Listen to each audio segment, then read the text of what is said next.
This is a sermon from Hounslow Town Church.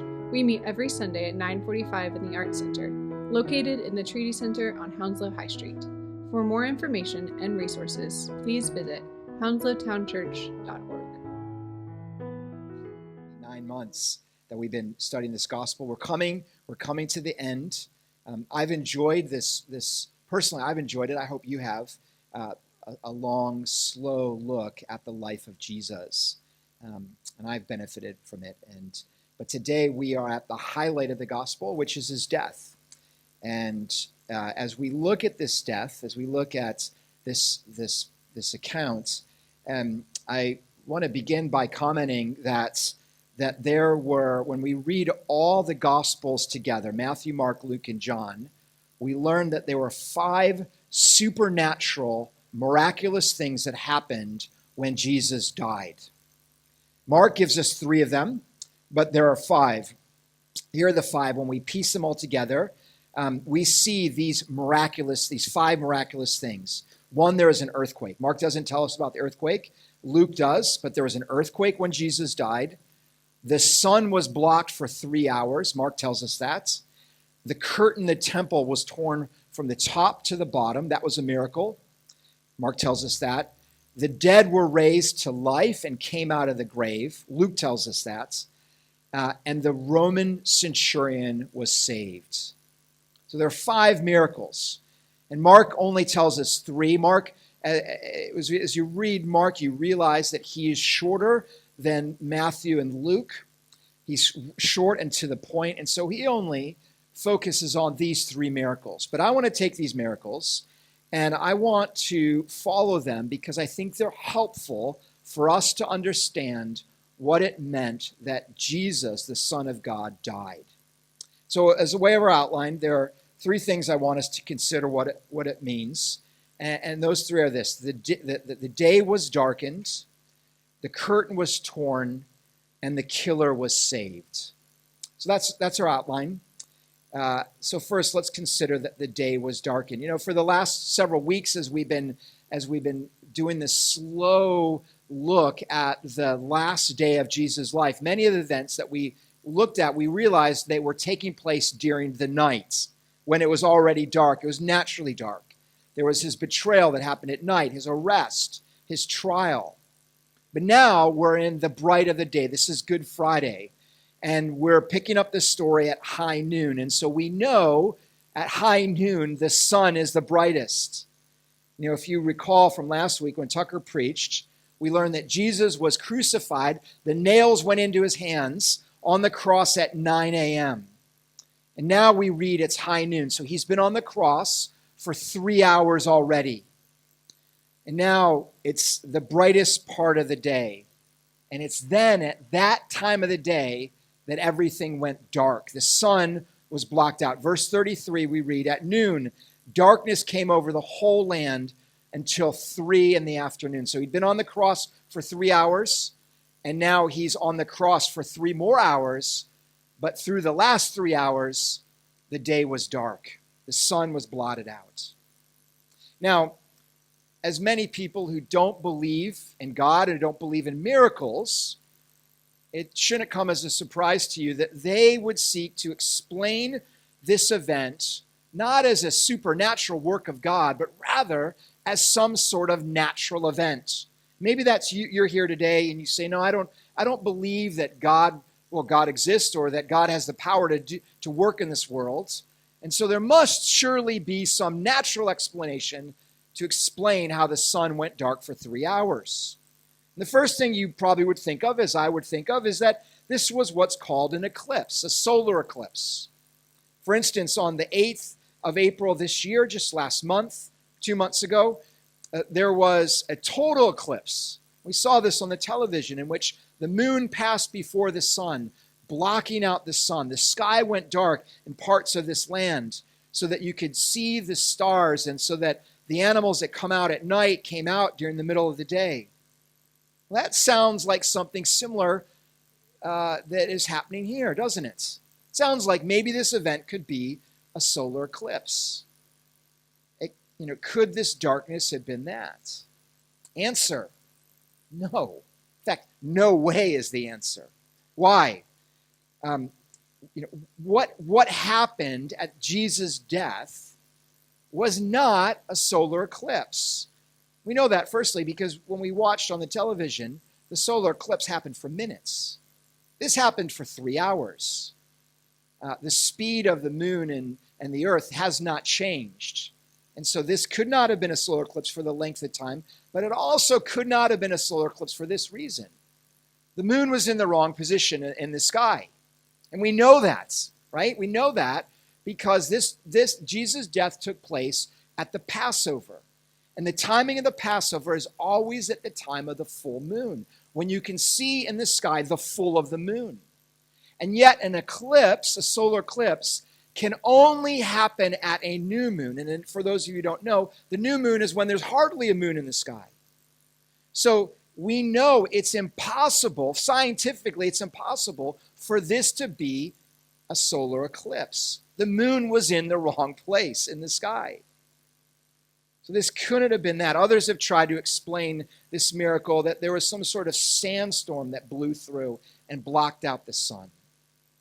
But as we've read Mark all along, we know that Mark tells us the details of events. There's no mention of sand blowing through.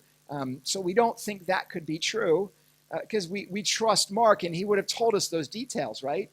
But there's another reason why we know that it couldn't have happened. Sandstorms happen in the autumn, in the dry season throughout Palestine and the Middle East. And this took place in the spring, in the wet season, when sandstorms don't blow through this area. So we know again from science that the scientific explanations don't account for this. So what's left? How can you account for the darkening of the sky for 3 hours when Jesus, the Son of God, was killed? Well, there's only one answer for that, one explanation that really makes sense, and that's this, that this was a supernatural darkening brought about by the work of God alone. Throughout the Bible, I'm going to show 2 instances here, but throughout the Bible, darkness was a sign of God's wrath. In Exodus, we learn about the 9th plague of Moses, when God was punishing Egypt for not letting his people go free. The 9th plague was darkness for 3 days. Darkness during the day is a sign of God's wrath. And elsewhere, several places in the Bible, it teaches that darkness is God's wrath. But here's one, Isaiah 13. The prophet describes the coming day of God's wrath. Verse 9, Isaiah 13 reads, "See, the day of the Lord is coming, a cruel day with wrath and fierce anger, to make the land desolate and to destroy the sinners within it." God's wrath against sin. And this is what happens. The stars of heaven and their constellations will not show their light. The rising sun will be darkened and the moon will not give its light. When it goes dark, it's a sign of God's wrath. God says, "I will punish the world for evil, the wicked for their sins. I will put an end to the arrogance of the haughty and will humble the pride of the ruthless." Again, darkness, it's a sign of God's wrath. And so when we read here that at high noon, at the part of the day when the sun should be brightest, for 3 hours it turned dark when Jesus, the Son of God, died. We need to see that God's wrath was being poured out on him. That's the only explanation. Remember, just the day before in the Garden of Gethsemane, Mark 14, Jesus said this prayer. It's the second prayer that was and the one that was recorded. He says, "Abba, Father, everything is possible with you. Take this cup from me, yet not what I will, but what you will." And we learned when we preached this, didn't we, that we looked at this, that the cup is the cup of God's wrath. Even in the garden, he was beginning to experience the wrath of God.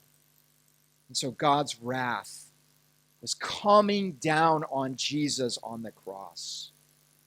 And we know it was coming down because Jesus says it was.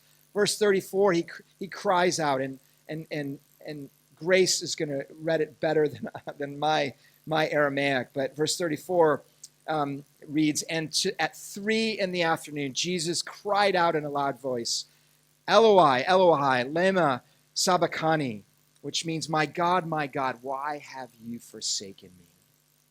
And because Eloi sounds like Elijah, those who are listening thought that Jesus was calling out for Elijah, and he's actually speaking to God. See, God's anger against sin was on display as the darkness descended for 3 hours.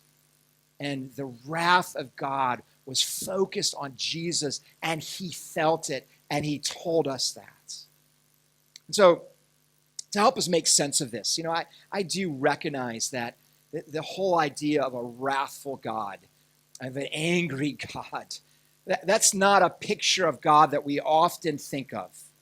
And I think that's really unfortunate. Today we like the idea of God being a loving God, but the idea that he's angry and that he punishes sin. We often don't teach that in the church as we should. In fact, one of the words that is used to describe what is going on is really no longer used. I'm gonna say this word. I apologize for those who are following the translation, because I doubt that there will be a good word for this in Farsi or in Hindi or in Spanish. But the word is propitiation. So I'm not sure how that translates. Propitiation. Even those of us who know English, you may not know what that word means. Well, here's a definition. Propitiation means to satisfy or to appease the anger of God. What was happening when the sky turned dark was that the wrath of God was being poured out on Jesus. And Jesus, because he lived the perfect life and died a substitutionary death, meaning he died in our place, the place of sinners, Jesus, satisfied, he propitiated God's wrath against sin and against us who are sinners. I said already that some people don't like all this talk of an angry God, of God being angry. I had a family member who was not a believer, and as far as I know, he never became a believer. But I remember a conversation in which he said to me, he said, the God that I believe in, my God, is all loving. All this talk of God being opposed to sin and sacrifice and wrath, he goes, I don't believe in any of that. The God that I believe in, it doesn't do that sort of thing. My God is loving. Sadly, what he expressed to me, I think, is actually very common today, isn't it?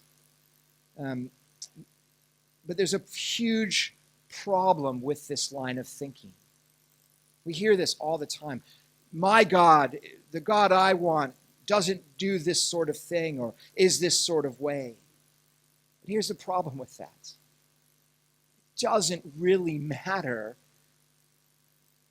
who and what you think your God is. What matters is who God actually is. What matters is who is the true and living God. See, the very definition of sin is just what I described, just what my family member did. It's that we make God out to be who we want God to be. And we forget who, and we ignore and we deny who he actually is. Sin is making God in your image of what you want him to be, making him to be your own designer, custom-made God for you. That's the very definition of sin. I would say it's a bit like this. Suppose you don't like my name Barry, and you say, I'm gonna call you now, let's pick a name, let's say Fred. I'm gonna call you Barry Fred. You are no longer Barry to me, you are Fred, I will call you Fred. And I would protest, I'd say, no, my name is Barry. And that's my name, that's what everybody calls me. And you say, no, it's Fred. I'd say, no, look at my passport. Look at my ID. Look at my birth certificate. When I was named, this was my name. This is who I am. You see, the Bible is just like that birth certificate for us. God has revealed to us. He tells us who he is. He certifies who he is. And what he reveals is that he is a God who is angry against sinners, and that he has a wrath upon sin. And he says that wrath is coming whether we like it or not, because of who he is, not because of who we define him to be. We can't write away the wrath of God because we don't like it.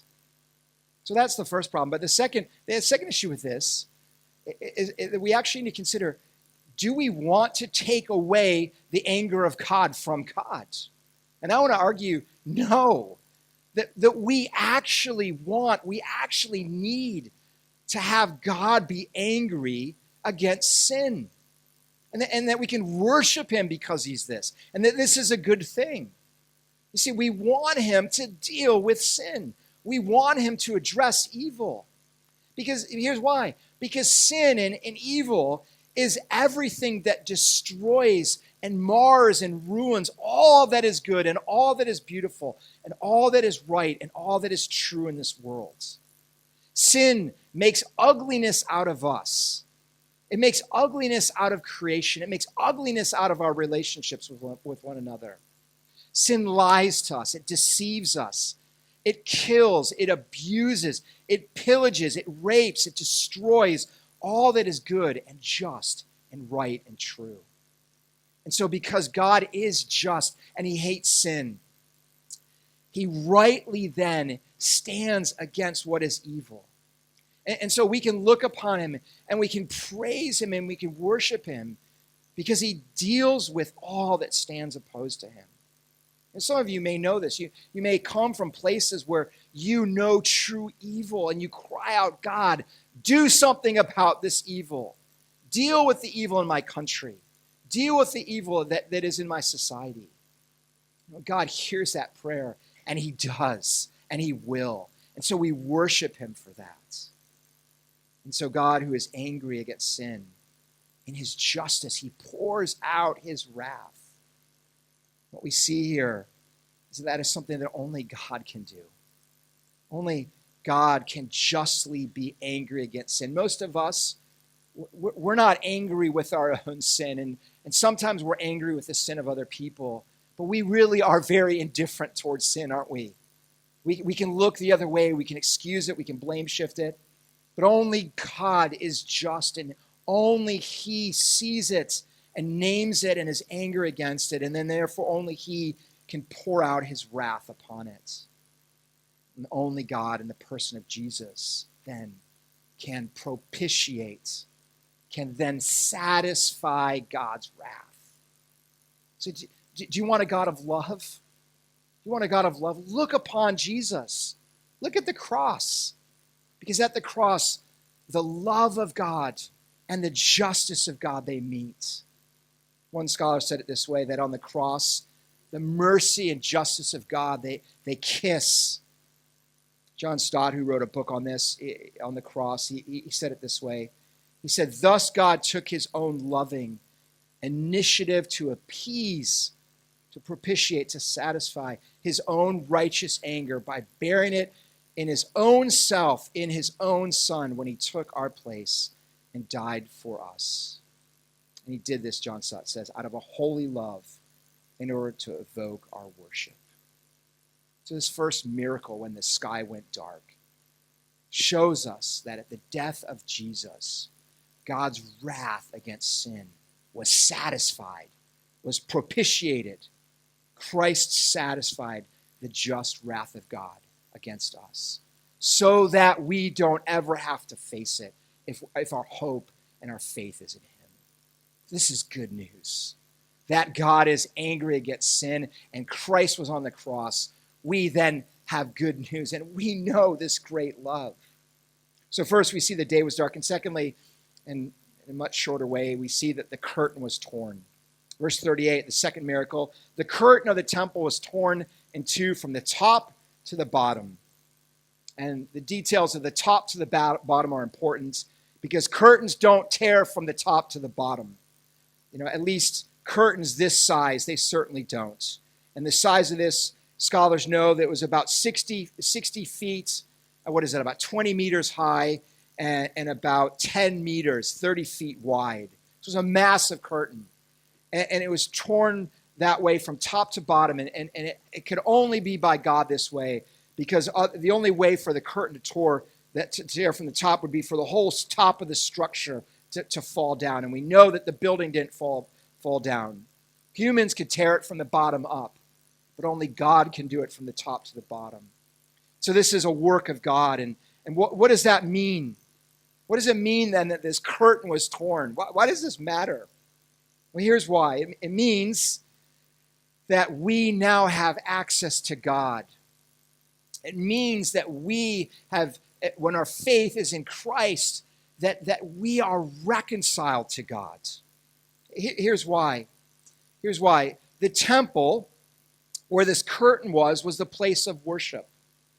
And in the temple, there was this huge curtain that separated this place called the Holy of Holies from the rest of the temple. And the Holy of Holies was the place where God dwelled. And only once a year could the high priest go into that area and was allowed in on the day of Yom Kippur.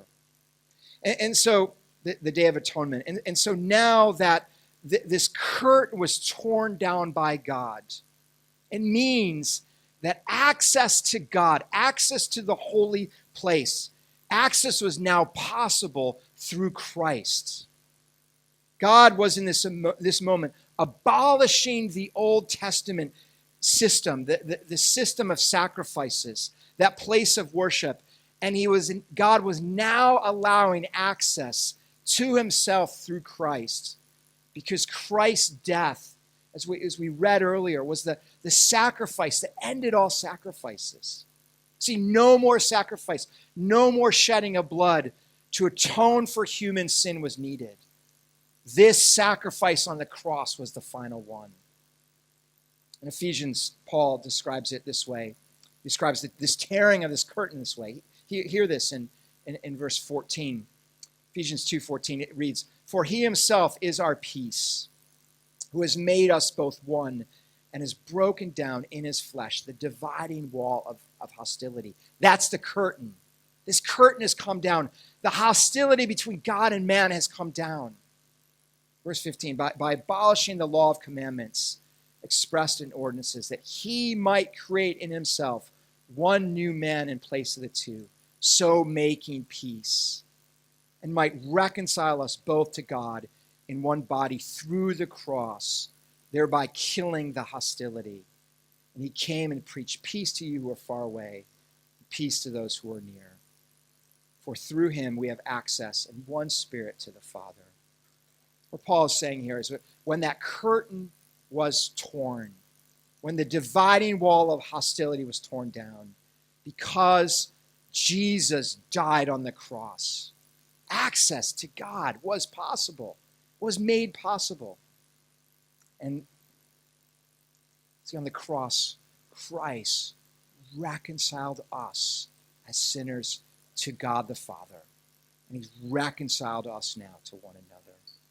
So on the cross, the wrath of God against sin was satisfied. His anger was removed. And that made way, access to God, peace now with God, reconciliation with God and with one another is now possible. And thirdly, in closing here, what are we to make of this? What does this mean that the wrath of God was satisfied and we can now have access to God? Well, here it is. I want us to consider the words of this centurion. And here's how we need to think of the centurion. The centurion is a professional killer. This is a violent man. This is a man who is oppressed and who has done terrible things. And so here's what the centurion who stood there in front of Jesus, and as he saw how he died, here's what he said. Look at verse 39. And when the centurion who stood there in front of Jesus saw how he died, he said, "Surely this man was the Son of God." You know, this Roman centurion, he's an officer. This is a person familiar with death. He was a professional killer. He had seen all sorts of death. deaths. And so he was an expert in death. And when he saw the death of Jesus, this death was like no other. What he said, his understanding was, this man surely was the Son of God. You know, Mark's gospel, when we began in September, Mark began in Mark 1:1 with these words, the beginning of the good news about Jesus, the Messiah, the Son of God. Mark wants us to understand that Jesus is the Son of God. No person through the whole book of Mark ever said Jesus, Son of God. Peter came close, he called him the Messiah, but it's this Roman centurion, for the first time, he identifies what Mark has been wanting us to see all along, who Jesus truly is. And I find that absolutely remarkable, right? It wasn't one of Jesus' followers who said this, who got what Mark wanted us to know. It wasn't someone from Jesus' background, his own ethnicity. No, it was a foreigner. It was a Roman, not a Jewish person, a Roman, a foreigner, an oppressor. The military was there in that area to oppress God's people, the land of Palestine. The Romans from Italy came and ruled that area. The local people did not want the Roman soldiers there. They hated him. So it's this killer, this oppressor. He's the one who gets it. What does that mean? It means that there's hope for us. Because if someone who's done terrible things gets this is a picture of amazing grace. It means that there's hope for any one of us. Right now, here in Hounslow, I don't think there's any professional killers here in the room today, but we are in Hounslow, so who knows, right? All sorts come to Hounslow. But that should give us hope if the one person in the whole of the Bible got the story right and believed. It means that any one of us, from whatever background we've had, from whatever things we've done, it means that God can change us and God can save us and God can heal us and God can forgive us. It means that grace is possible. So many people come, they say, Pastor, I could never, I could think of many conversations of people over the years who said, if you only knew what I did, you wouldn't welcome me in the church. I say, no. Right here, look at what this guy had done. A professional killer. He's done terrible things. God saved him. God changed him. Jesus revealed who he was to him. His heart was changed. He believed. It means that grace is possible. It also means that for those of us who are suffering, some of you know terrible suffering, it means that you can look upon Jesus on the cross and you can have hope. Are you here today and suffering your life? Look at Jesus. Look at him upon the cross. The cross doesn't tell you why you are suffering. God knows that, and he may show that to you, he may not. But what you can't say about suffering is this, that God does not have a plan for it. Look at Jesus on the cross. He suffered. God had a plan for that suffering. He used that suffering to accomplish great things. And that is true of our suffering. God has a plan for it. But it also means this. It also means that God, in the person of Jesus in his human nature, he suffered.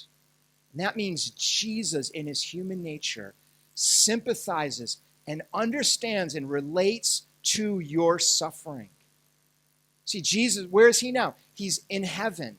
There's a human in heaven who fully understands everything that you have been through in your suffering.